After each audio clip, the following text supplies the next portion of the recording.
I was trying to decide this morning how I could deliver a sermon on Abraham that you would remember, because I know you've heard multitudes of sermons on Abraham. So I thought maybe what we should do is just stand up and sing Father Abraham, like right arm, right leg, left leg, nod your head, turn around. And then I thought, as good as that sounds, I don't think I can do it. I think I'd be about halfway through that, and I would run completely out of breath, and somebody else would have to come up here and do it. Although it is a great song. Abraham. When you think about Abraham, there is one verse about Abraham that stands out to me more than all of the others, just simply because it is used more often of Abraham. And it is just simply, Abraham believed God, and it was credited to him as righteousness. It's when God comes and makes the promise to Abraham about Isaac. It's used in Genesis. It's used twice in Romans, once in Galatians, once in the book of James. It's used in different contexts, in different ways, but the thing that it does highlight is that for Abraham, when Abraham believed God, there was action that came with that. Abraham just didn't say that he believed God and then he was stagnant. Abraham believed God, and then he went out and he did things.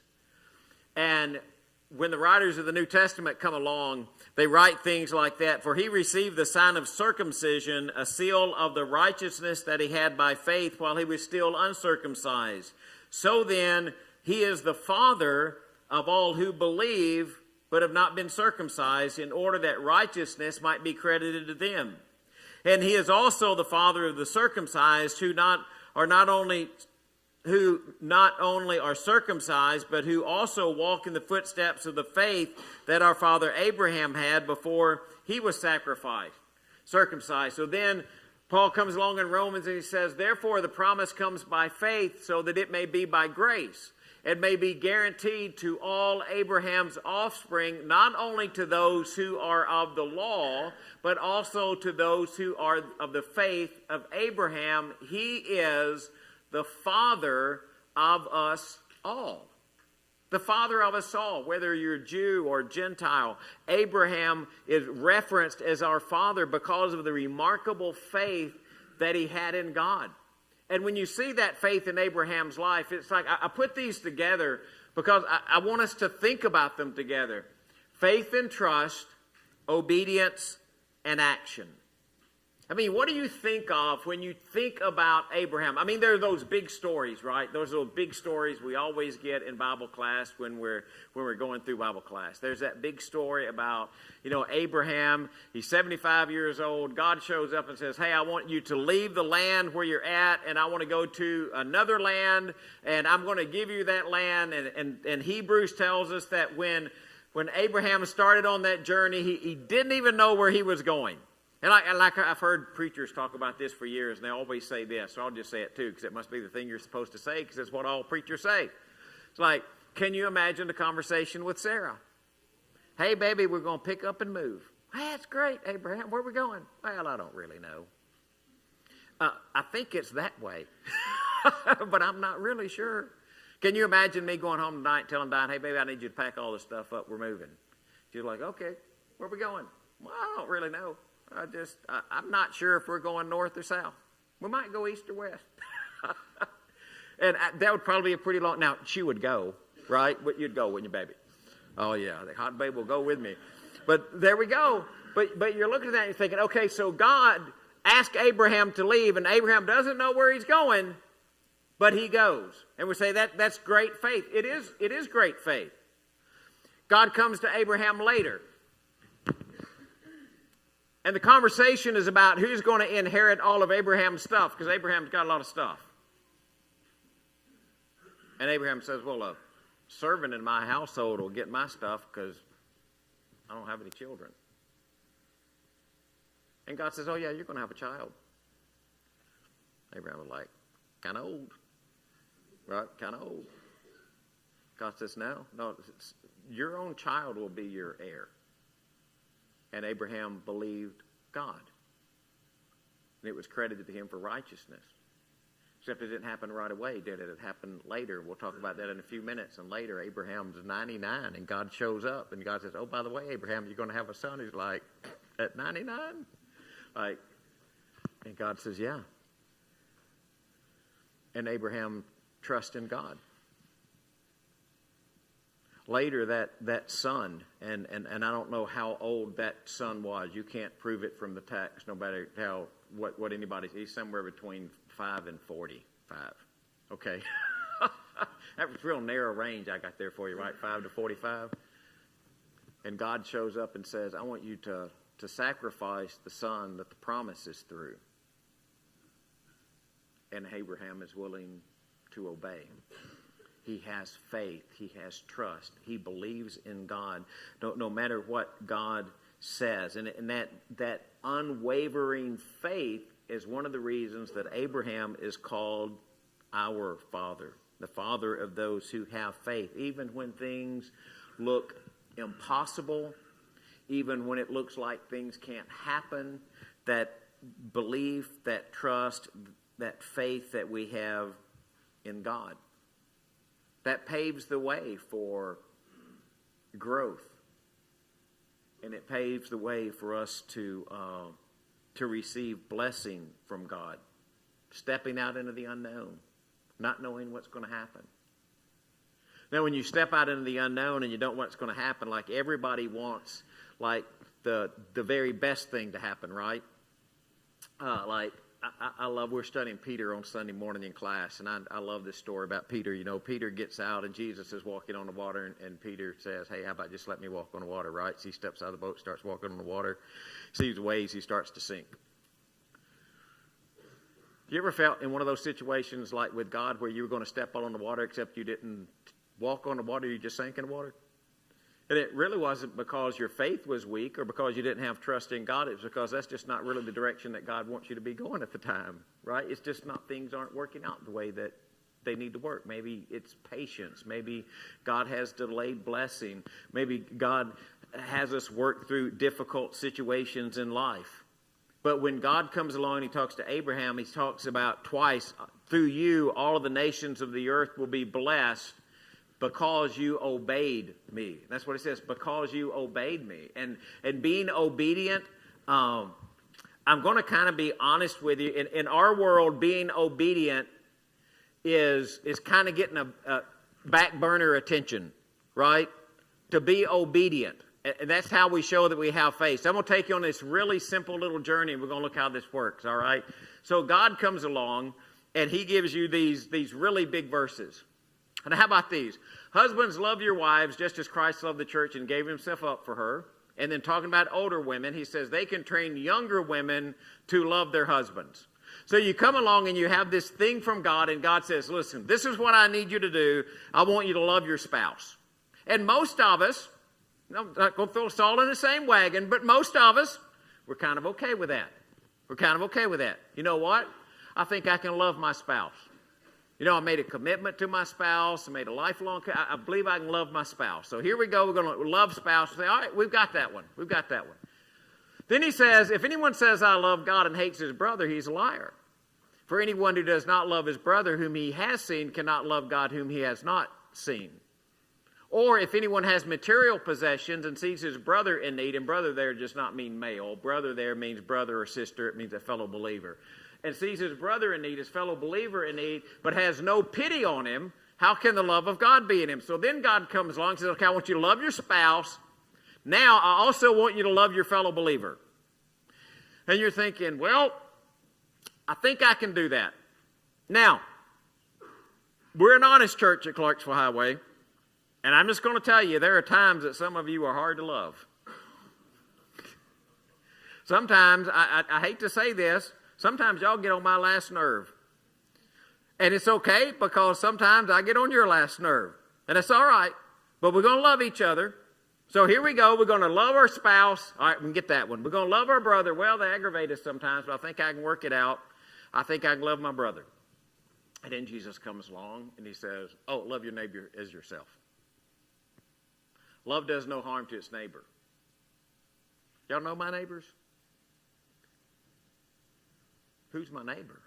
Boy, let me see if I can get out of this one, right? Who's my neighbor? You remember Jesus comes along and he's talking about that, love your neighbor. And the Pharisees, well, now wait a minute. Just now, who is my neighbor? I mean, let's kind of narrow it down. Do you remember the parable he told after the who is my neighbor question? Y'all can talk. It's okay. Anybody got that one? Oh, the Good Samaritan. Wait a minute. The Samaritan? Now, wait a minute. You're talking about good neighbors. And you're talking to a Jewish man about who's a good neighbor. Right? So the first guy comes along. What's he? Y'all can help me with this. I mean, y'all read this before. Right? First guy comes along. What is he? Oh, he's priest. Now, where do priests usually go? Synagogue, the temple, go to church, right? I mean, he's the preacher, right? So you got to figure he's on the way to do something religious. So he sees a Samaritan. What does he do? Go around the other side. Man, I ain't got time for that. Jim Smullins called me one time. I'll never forget this.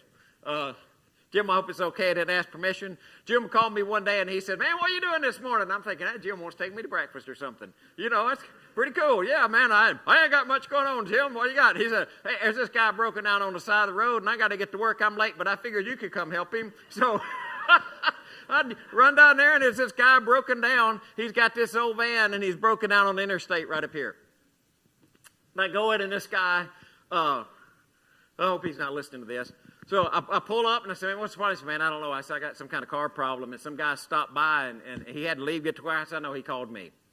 And so let's see what we can do. And he said, man, it won't start, won't do anything. It just won't run. He said, you know a good mechanic? And I said, man, I know a great mechanic.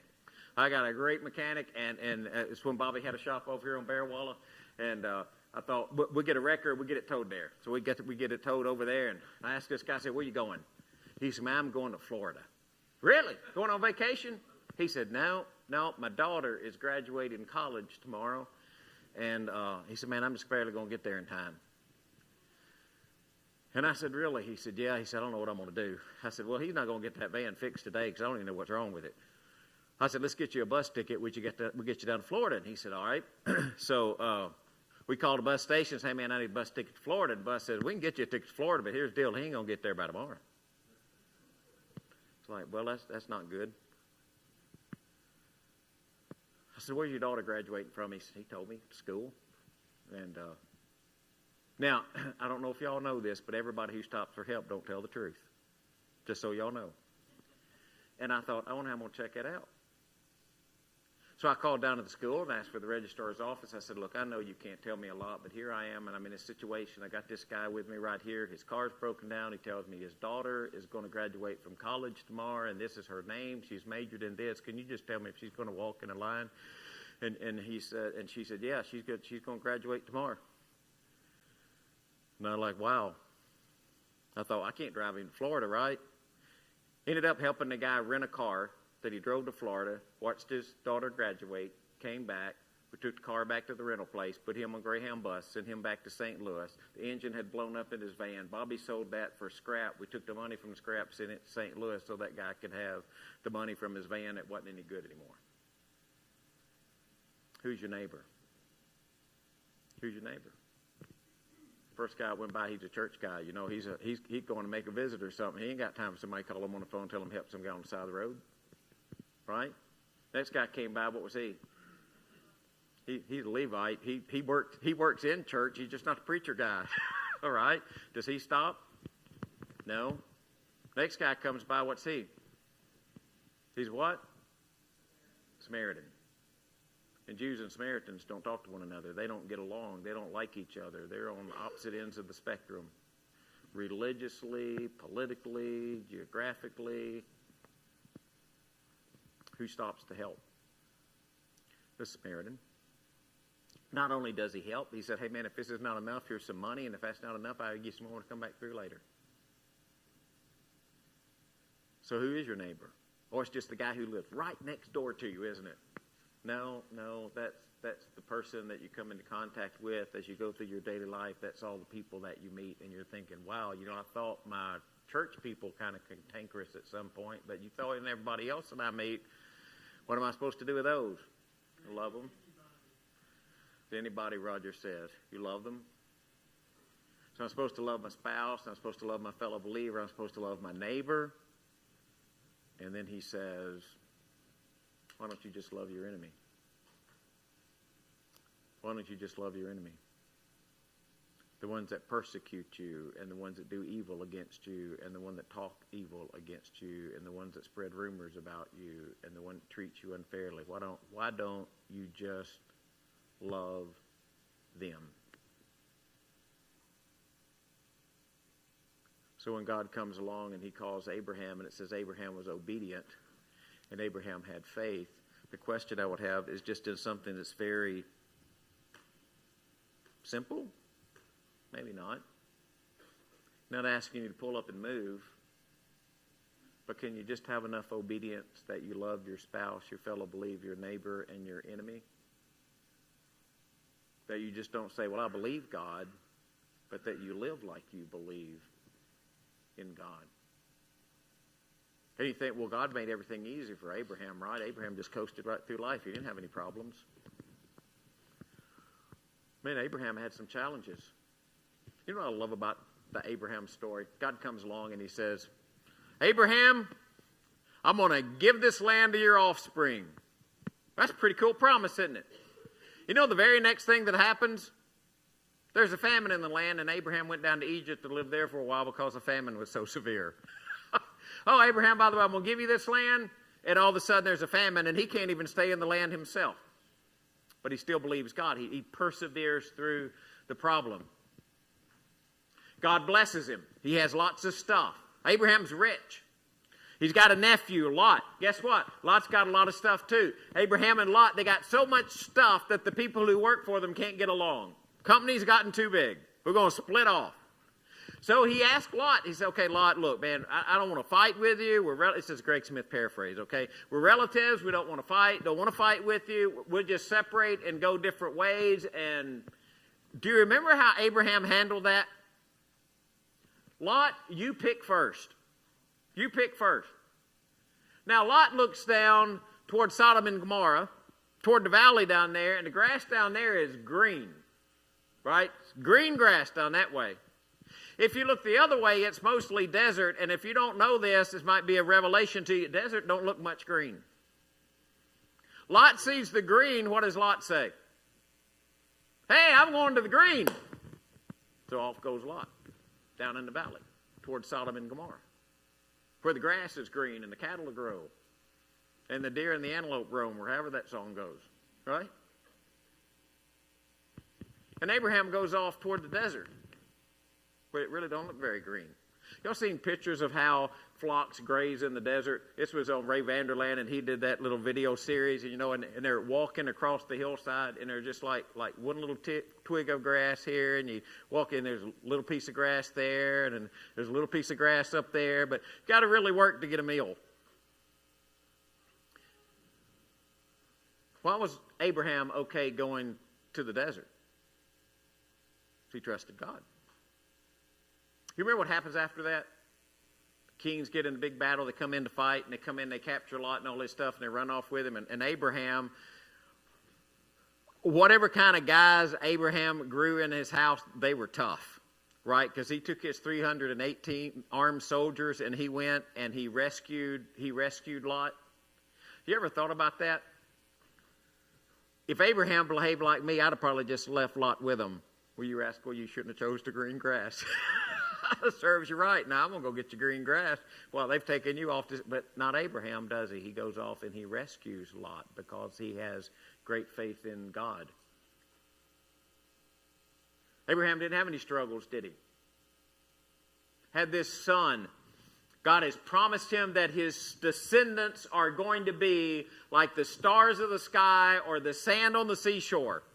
He has one son by promise. He has two sons, right? But he's got one son by promise. We're not getting into Hagar and Ishmael. We're going to leave that alone for this morning. Got one son by promise, his one unique son of promise. And God says, I want you to sacrifice Isaac. However old Isaac was. I know in our Sunday school pictures we draw him to be about 12. He's probably not that young. He's probably older than that. And Abraham does it. As far as to lift the knife, doesn't he? And you think, Abraham, why in the world are you sacrificing the son who is the son of promise? Because the writer of Hebrews tells us Abraham reasoned that God could raise the dead. Now, I don't know this for a fact. I just know it's not in the text. Up to that point, I don't think Abraham's seen anybody raise the dead. But he has that much trust, that much faith in God. So we come along in life and we say, yeah, Abraham had all that going on, but I mean, you know, Abraham had it kind of easy. No, Abraham didn't have it easy. It wasn't like God gave Abraham this little paved road and he did not have any struggle as he went through life. He had struggle. He had difficulty. And as he went through that difficulty, he always trusted God. His faith in God didn't waver. But, and this is a great but in the story of Abraham, Abraham is full of imperfection and redemption. So then we get to Abraham and we think, well, the thing about Abraham is Abraham did everything right, didn't he? No. You got a man who reasons that God can raise the dead, but won't protect him from the Egyptians because his wife is good looking. And I don't know what Sarah looked like, but she must have really been a beautiful woman. And not only does it once, he does it twice with Abimelech. He does the exact same thing. You know, God shows him once, he'll rescue him, and then he gets with Abimelech, and he does exactly the same thing. Sarah, if they see you, honey, you're a good-looking woman. And what's going to happen is they're going to see you, and they're going to see how pretty you are, and they're going to kill me. So just tell them you're my sister. Now, was Sarah his sister? Well, she was a half-sister, right? Because he even says with the minute, now look, wait a minute, she's kind of my sister because she's the, and he goes through this whole thing. That's not the point, is it? The point is Abraham is being deceptive.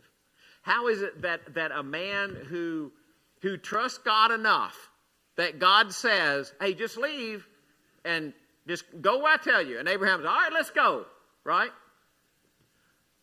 Or a man who has enough faith that when God gives him a promise of a son, he believes God even though he's past the age of having kids. And then when God shows up and says, look, I want you to sacrifice that son on the altar, and Abraham concludes that God can raise the dead, and he's going to do it, he's going to obey God. How is it that individual doesn't realize that God can save him from an Egyptian king and from Abimelech? And I look at that and think, I'm not really sure. I'm not really sure. But it gives me great hope. Because when you get right down to it, Abraham wasn't a whole lot different than me, was he? He has his imperfection. He has those times that it's just the mistake of living life. It's the mistake of not making a good decision. Now, the thing about Abraham is I think in the long run, he understood forgiveness. He understood learning. He understood letting his faith grow and mature. So that when you get to Abraham in the text and you get to Genesis, there's a large amount in Genesis about Abraham. Because Abraham was a great man of faith. I think I just listened to the Abraham story, and I would just encourage you to do a couple of things. One is, when you make a mistake, don't give up. Right? Don't throw in the towel if things aren't going exactly the way that you think they ought to go. If you look at yourself and you think, man, I'm not ever going to be able to do this, or I'm not ever going to have enough faith for this, do not ever give up on yourself. Let God nurture and mature you, and let him help you grow and mold and shape you. Be receptive, be understanding that mistakes is part of the journey, and be willing to forgive. Not only yourself, but other people.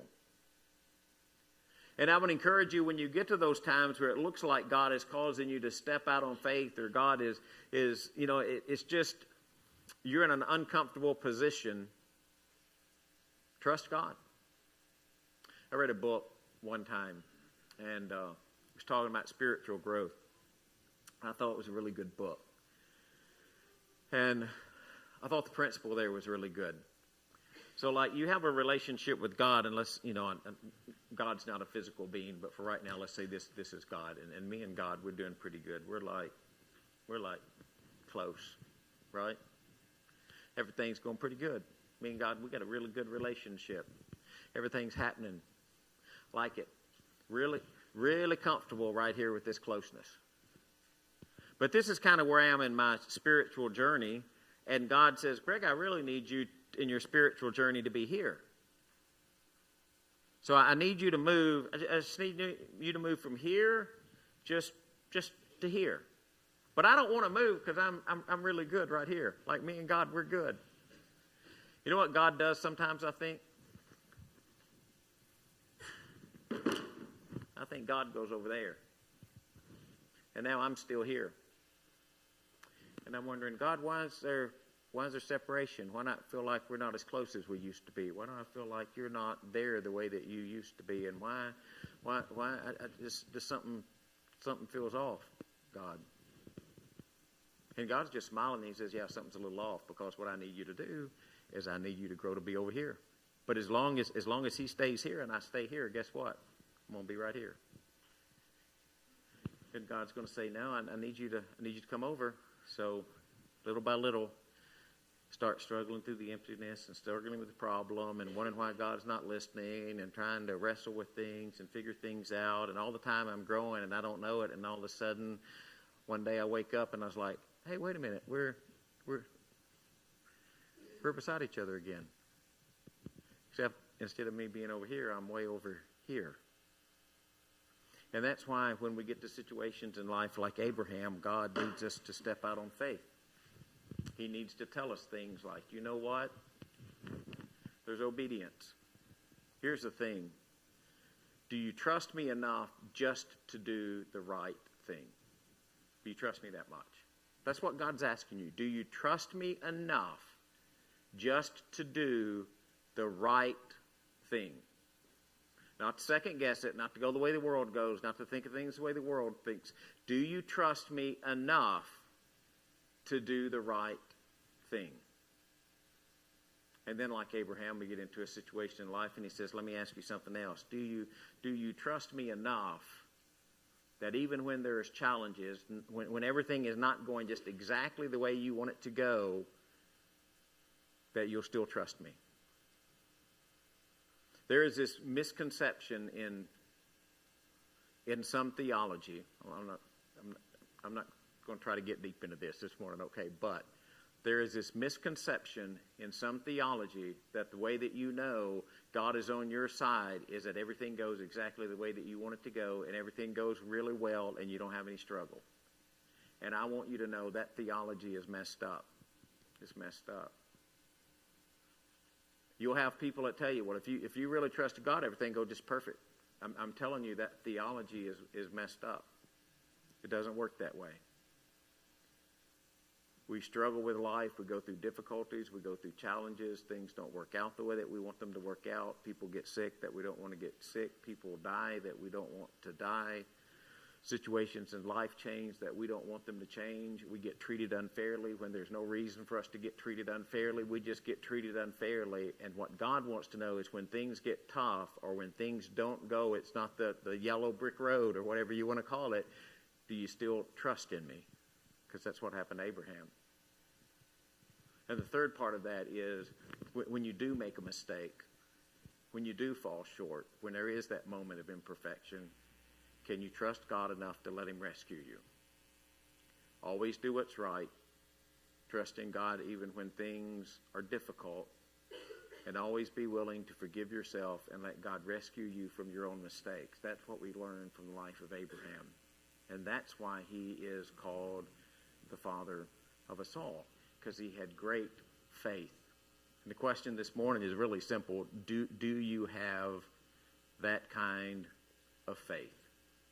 Because if you have that kind of faith, you surrender your life to Jesus, you repent, you confess, you're baptized, you live a godly life, not because you're checking a box off, but simply because you have come face to face with Jesus and you know that he makes a difference. So if you need to respond, we're going to ask you to do that while we stand and sing.